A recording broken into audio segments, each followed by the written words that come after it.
Alright, so we're probably live again, which is not too bad. Yeah, I guess for this it was more just testing out how well it does the live stream. I presume it's alright. Like I say, I'll have to have a watch back of it. Getting fairly warm though, I must say. Yeah, trying to think what we got to test. So this is only with my main light on. I'll have a look. Oh, we'll try and turn some other lights on now. This could get a bit bright though. Ah, God, okay. Like a vampire. There's like all my light on, effectively. I can't really get much more than that. Yeah, okay. I'll turn it down just a little bit. Or most of the way. There we go. So at least they're on now, which is something. We've got the PC over there. There's some good bright colours on that.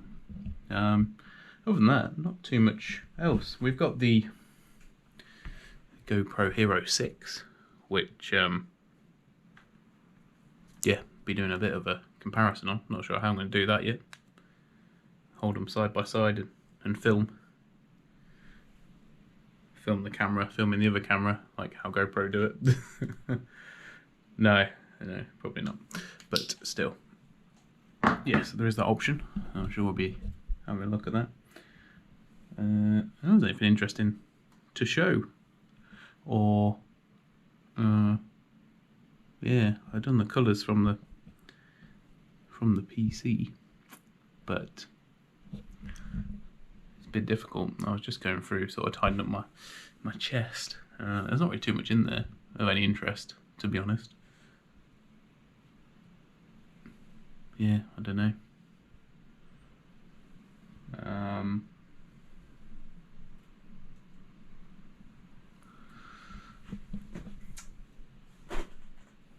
I must have something around here.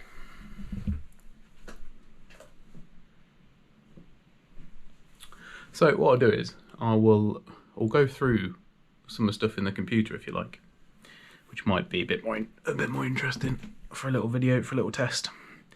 So we'll see how this goes. But effectively, we've got the main computer here, and the issue I had is that I was trying to put this radiator in here, but I was having clearance issues with the reservoir, and unfortunately the only way I could go about it was by, in the first instance, I bought these really thin 140mm fans. Now what they don't tell you about the thin or the super thin 140mm fans is that they come with 120mm fittings, so none of these have actually got 4 screws in. They've got 2 either side, effectively, because there's not there are obviously 120mm fittings in this case, but the 120mm are designed for 120mm fans rather than 140mm fans trying to be 120mm. So effectively they're getting in each other's way for where the holes were for the 120mm. So since then I found there's a couple of guys, I think, I presume they're guys, they don't have to be guys, a couple of people on eBay who do fan converters, fan adapters, I guess. So because of that, I decided to go for some 120s instead. I mean, it's a tad superfluous anyway, because we've got the big radiator up here in the top of the computer with 3 140mm fans, full size ones. So really the one in the front just needed any sort of cooling, really, is what I was going for. It's probably a bit difficult through the glass, but yeah, so I now have a phone making noises at me. What was I saying now? Yeah, so I now have 3 Noctua fans, which I probably should have just got in the first instance, but I wanted to get 140mm. That doesn't help at all, does it? But anyway, so now they're on there with 120mm to 140mm fan adapters. Very good, actually, really thin as well, which is the main thing, and I can literally just about have enough clearance between the radiator and the fans. So top banana there. But at the minute, because I have to take out the radiator in order to take out these fans, I have left them in. I now have a very weird push-pull configuration going on in my front radiator. So I can't say that adding the Noctua fans has helped. The Noctua fans are definitely much quieter than the... I'm trying to remember what the brand these ones are. Cyborg, I want to say. Something like that. Something Psy sounding. Not there's any problem with them, they've just got a different noise profile, I think, and because I've had like full Noctua fans in this case for so long, because I had 3 Noctua fans as intakes, rather than, you know, before the radiator was there. So yeah, so it's all a bit different, I guess. And at the minute I don't have this fan here plugged in because I don't have enough fan headers, and I didn't want to, because I want to control it obviously. I could put it on the motherboard, but it wouldn't go through the fan hub because I have an unholy amount of fans on the fan hub already. So I decided to remove that one because that will make all the difference probably. Well, nothing's caught fire yet, so fingers crossed. And then I'm not really sure what else there is to say. I really love the distribution plate in here. I think, you know, that makes a normal pump reservoir look a lot more special, I guess, you know, rather than the cylindrical tube for the reservoir, which I've not got nothing against it really, but not a huge fan of. I quite like those ones that have the fan adapters, so you can adapt like a fan placement on your computer for being your pump reservoir. I think they're really cool. That's probably the way I would have gone about it otherwise, but when you buy such a big case, you've got to sort of want to have the idea, I think, of doing something like this, in my opinion. And I did, and that's why I did it. So yeah, not bad, not too bad. And then obviously we got the CPU block. I probably would have bought a different one if I'd gone back in time, just because I thought that the copper one, I know so it's all of this copper with nickel plating, but the one that like shows the copper through, but you can't even tell, and then ended up buying the RGB plate for it anyway, so it's, yeah, just like any other one. But you know, it's still pretty cool. I like some of the effects that you get on it. It's not too bad. And the fan covers are Fantex RGB ones that you can control through the motherboard. So once again, lots of options there, but static ready, I just don't want too much going on, or if I've got stuff going on, I want it to be similar. And I think that's, you know, why I've gone with the green on the RAM and also the green on the graphics card, because it sort of has a little bit of a theme there. We've got the red for the fans and a red, I think it's called Energy, for the CPU block, and then obviously it flashes a different colour as it beats, which yeah, it looks pretty cool. And then I've gone for purple for my block with the EK Unicorn Special Edition Unicorn thing. I can't remember what it's called now, Mystic Fog. That's it. But I think, looking at it, pretty much all of that's run out now, because it does fade after a bit. It's been in there for a couple of months. A fresh one has been in there for a couple of months, so not really too surprising that that has worn off. Although where it's settled is maybe another concern, or a slightly different concern. Just have a look at my GPU block now, to be fair. I'm not convinced, he says.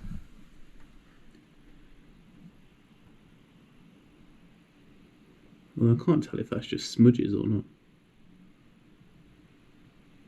I don't know. No, not certain. But anyway, last thing I want to do is be scraping crap off a GPU block or a CPU block. But they're obviously where it will get trapped in the microfins and whatnot. I can't really tell on the CPU from here. But there you go. I don't really ever really talk through that too much. I've done more of that for my other computers. I tend to sort of like to keep my main computer as separate as possible from everything else, because I don't know why, it's just a thing, I guess. Like, I'm not too bothered what happens to the other two, and I'm more than happy to experiment. Obviously very much experimented with this one, but for some reason this feels more personal, I guess. Yeah, I don't know, strange, but there you go. So I think that will probably just about do it, I reckon, because that's been like a decent, let's get the view back on, a decent amount of time, you know, having a little stream. It's been 10 minutes continuous.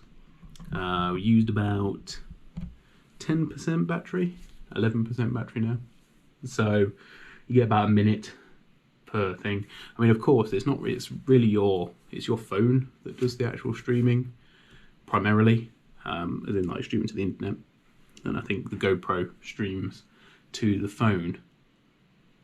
And because the streaming to the phone's done over Wi-Fi, it's not a big deal. I guess one of the things it says is that, you know, only go high quality if you're connected to Wi-Fi, which obviously I am because I'm at home.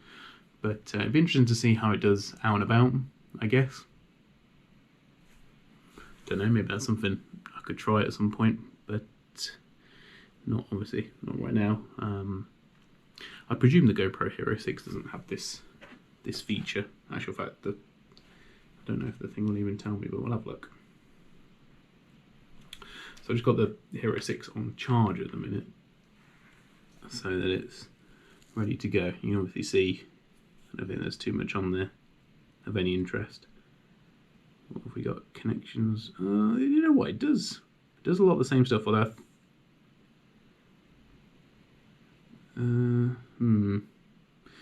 yeah, I don't think you can do it. If you could do it, it would have to be through the GoPro app, or you'd have to like enable it through there, which I think you also have to do for the 10 as well.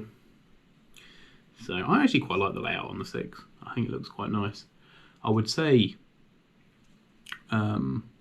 maybe even a bit more than the 9, you know, because it's like, it feels like there's more stuff that's quickly at your fingertips here, rather than having to go through the AI and set all the options. It's like an open canvas on the back of here, rather than having presets. Now, I know some people, presets is like probably going to be the thing, but not for me so much. I'm quite happy just to go in, have a mess around, pick exactly what I want, and then just run with that until I decide to change it again. So, I mean, don't get me wrong, I'm sure there's a big difference in quality in these. I think the sensor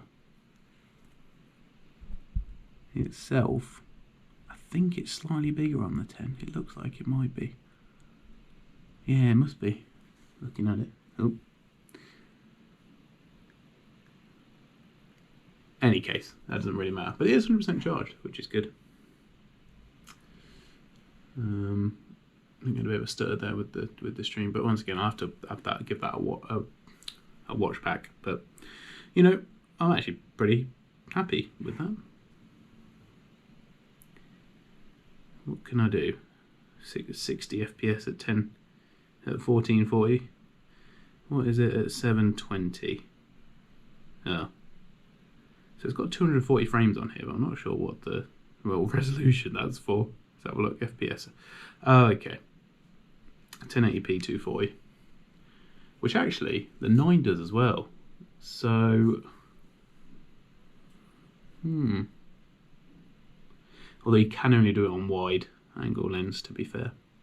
So, yeah, there's definitely a lot more options. I don't know. You know, I noticed a big difference between the 6 and the Silver 2.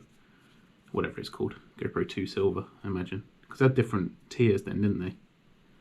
Anyway, there's the white and the silver. Lots of a couple of significant things: having the screen on the front, new processor, more megapixels, obviously bigger sensor as well that I wasn't aware of, is, you know, a big one.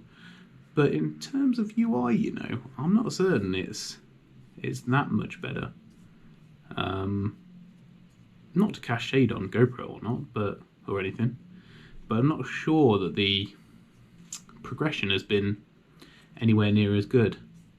And, you know, don't get me wrong, I'm very happy that, and I have used it now, but I'm very happy that you can just take photos and videos straight off the GoPro with the USB. You know, that is a game changer, really, but then again, that should have been there all along, and I don't see how that couldn't have been implemented previously. I definitely feel as though it could have done. And what else is particularly good? So I like the fact you don't have to have the case anymore, even, you know, at the expense of having a bigger camera. But then that does give them the opportunity to have a bigger screen, because obviously the one here is quite small, but the one here does give you enough information. The only thing it doesn't allow you to do is frame your shots, which you can do just about on that screen. I think it's just about big enough. It's at least big enough to keep yourself in frame if you're looking at it, which is nice. Although looking at it from here, I can see myself, but it's got some numbers, like the